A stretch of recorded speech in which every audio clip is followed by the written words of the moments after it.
ત્રણ સારા સંકેત દેખાઈ રહ્યા છે ઇન્ડિયાના માર્કેટ માટે.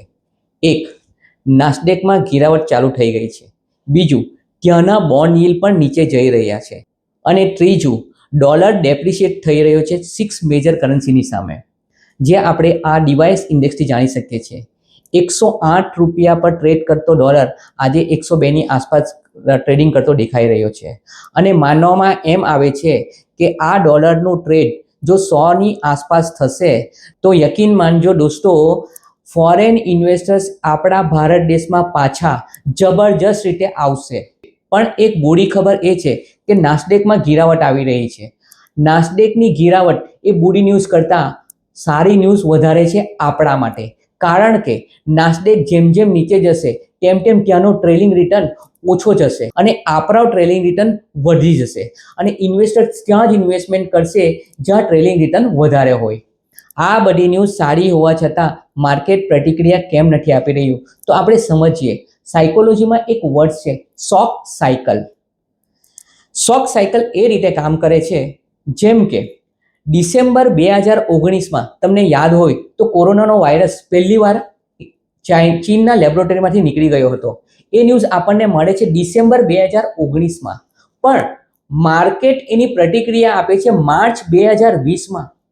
ડિસેમ્બરથી લઈને માર્ચ 2020ના દરમિયાન શું થાય છે શું ખબર આપણને પડે છે ડિસેમ્બર 2019માં. પણ આપણે એ બેડ ન્યૂઝને નજરઅંદાજ કરીએ છીએ, કારણ કે એ ટાઈમ પર આપણા માર્કેટનું સેન્ટિમેન્ટ પોઝિટિવ હતું, માર્કેટ વધી રહ્યું હતું. તો આપણને એવું લાગી રહ્યું હતું કે આ વાયરસ આપણને નુકસાન નહીં કરશે. એ આપણી પાસે આવે છે છતાં પણ ઇગ્નોર કરતા રહ્યા, નજરઅંદાજ કરતા રહ્યા. અને જે દિવસે આપણી સમક્ષ આવીને એ જ્યારે આપણને નુકસાન કરતું થઈ ગયું ત્યારે આપણે લોકડાઉન લઈને આવી ગયા.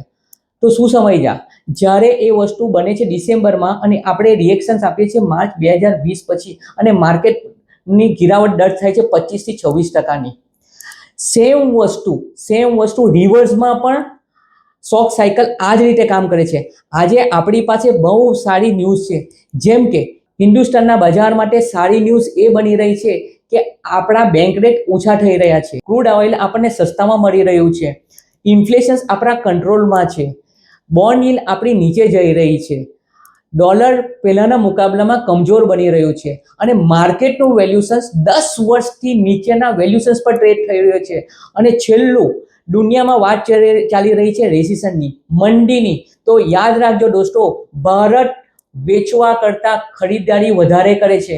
કોમોડિટીઝ દુનિયામાં સસ્તી થશે, આપણને સૌથી ઓછા ભાવે ઓછા પ્રાઇસ પર કોમોડિટીઝ મળશે, ફાયદો ઇન્ડિયાને થશે. આજે આપણે બધા આ ખબરોને જાણવા છતાં પણ નજરઅંદાજ કરી રહ્યા છે.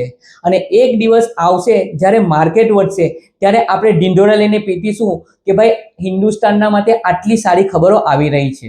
ઇન્ડિયાનું માર્કેટ અત્યારે આ બધી વસ્તુને ઇગ્નોર કરી રહી છે, કારણ કે ઇન્ડિયાનું માર્કેટ અત્યારે નેગેટિવ સેન્ટિમેન્ટની ગિરફમાં છે. અને બીજી તરફ નાસ્ડેકમાં પણ ગિરાવટ ચાલુ થઈ રહી છે. દુનિયાના બજારમાં પણ થોડા અંશે ગિરાવટ દેખાઈ રહી છે. તો એક માર્કેટ બીજા માર્કેટને પ્રભાવિત કરશે, તો આપણું માર્કેટ પણ વિના કોઈ કારણસર કમજોર બનશે જ. યાદ રાખજો દોસ્તો, એક કૂતરો બીજા કૂતરાને જોઈને ભસે છે, પણ છેલ્લે એ કૂતરો એના માલિકના ઘરે જ પાછો ફરે છે. સેમ વસ્તુ આપણું બજારનો માલિક આપણી ઇકોનોમી છે. આપણું બજાર ત્યાં જ જશે જ્યાં આપણી ઇકોનોમી જશે. અને આ ઇમેજથી ક્લિયર દેખાઈ રહ્યું છે કે આપણી જીડીપી એટલે આપણી ઇકોનોમી પુનઃ રફતાર પકડી રહી છે. તો શોર્ટ ટર્મમાં માર્કેટમાં શું થશે ये जानना मुश्किल ही नहीं नामुमकिन है. બસ આપણે પંચતંત્રની બુનિયાદી વસ્તુ યાદ રાખવાની છે. બેની લડાઈમાં ત્રીજો ફાવે છે. ટીવી, અખબાર આપણને ડરાવી રહ્યું છે કે ભારત દેશને નુકસાન જઈ રહ્યું છે. નુકસાન થશે જ નહીં, કારણ કે દુનિયામાં 100 રૂપિયાનો જો અગર કારોબાર થતો હોય એમાં યુએસએ 30 રૂપિયાનો કરી રહ્યું છે, ચીન 15 રૂપિયાનું કરી રહ્યું છે, જર્મની જાપાન મળીને 26 રૂપિયાનું કરી રહ્યું છે. તો દોસ્તો, 70માંથી 100 રૂપિયા તો આ લોકો જ કરી રહ્યા છે અને લડી પણ આ લોકો જ કરી રહ્યા છે. ભારત તો ફક્ત ને ફક્ત 2 રૂપિયાનું ટ્રેડ કરી રહ્યું છે. અગર આપણને નુકસાન થશે તો 2 પરથી આપણે 1 પર આવીશું, પણ એ લોકોનું નુકસાન થશે તો 70 પરથી 50 રૂપિયા પર આવી જશે. તો આફ્ટર ટેરિફ વોર આપણું ગ્લોબલ માર્કેટમાં આપણો શેર વધવાનો છે, ઘટવાનો નથી. યાદ રાખજો, બીજું એક એક્ઝામ્પલ આપું છું, ટેરિફ વોરથી પોઝિટિવ ઇમ્પેક્ટ ઇન્ડિયા તરફ શું જઈ રહ્યો છે.